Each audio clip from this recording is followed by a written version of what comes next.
What finally got me out of it was another near death experience. And so here's what happened with that. So I was playing music with a friend. So you see, I'm a musician.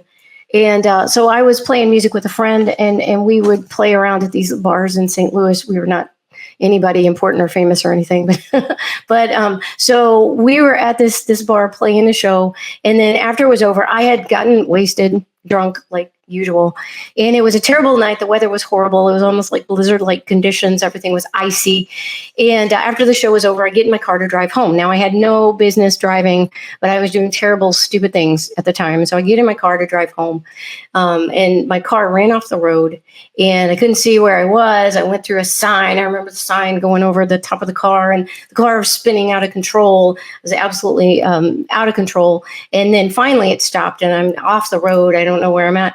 In just the middle of this black night. Fortunately, my friend had been driving behind me, and he got me and took me home, and I slept it off. And then the next morning, I got a ride out to where my car was so that I could get it and to meet a tow truck driver to get my car back on the road. And I had not been able to see this the night before, but when I got to my car the next day in the daylight, I saw, to my horror, that my car, it spun around and around. And when it had finally stopped, it was only yards from this steep embankment, it was like a cliff that went way down onto a road down below. And so I saw that. And so first of all, I was freaking out because, oh my goodness, I had no idea how close a call it was the night before. And then when I met the tow truck driver, he said, "Oh, you're lucky. This guy ran off the road in the same place last week, and he went off that cliff and he died." And now when he told me that, instantly I heard this voice, this loud voice. It was the voice of God. And he told me this. He said, "This is your last chance. I will never save you again." And he said it loud, and he said it so loud and so clear that I actually thought it was audible. So I kind of looked around, and I was so sure that the tow truck driver would have heard it. That's how loud it was. I thought it was audible.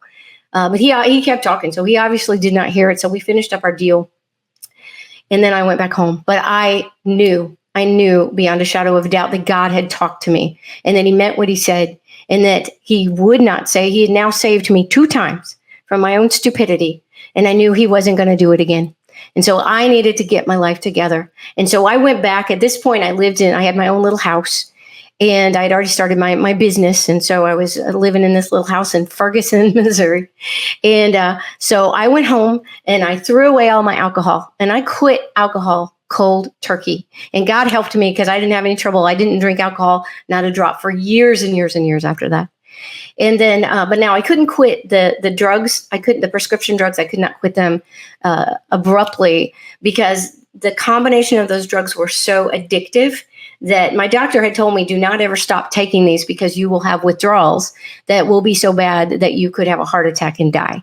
And I had actually experienced going through withdrawals one time before because I'd run out of the drugs over a holiday weekend or something like that. And I started going through the withdrawals, and it was scary, like cold sweats, shakes, we're talking heroin level withdrawals. And so I knew I couldn't quit those cold turkey, but I set up this schedule to slowly wean myself off all of the prescription drugs. And I didn't go back to my psychiatrist and tell her. She wouldn't have approved. She told me I needed to take these the rest of my life. So I just did it.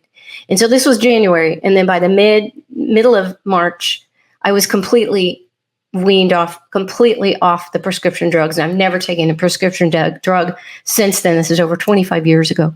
And God healed me from all the depression